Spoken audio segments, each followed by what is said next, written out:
Men det er en lille historie med et lille religiøst islet. Min gode ven Jensen har følt sig lidt sløj og aflagde derfor sin lægebesøg for at hente lidt hjælp mod de slemme baciller. Måske få recept med lidt styrkende piller. I døren han møder en nonne i sort, som græder og jammer og skynder sig bort. Fortvivlet hun farer i løb ned ad trappen. Den sygdom hun har må vist være en skrabben. Men kære herr doktor, siger Jensen forskræmt.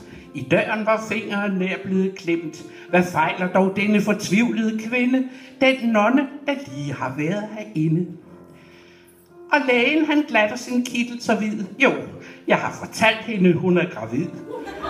Den stakkel, siger Jensen, så kan jeg begribe, at hun var fortvivlet og voldsomt i knibe. Hun får i sit kloster en skrækkelig tid. Hvor er det dog frygteligt, hun er gravid. Nå ja, siger lægen, det er hun nu ikke. Men hun fik i hvert fald kureret sine hække.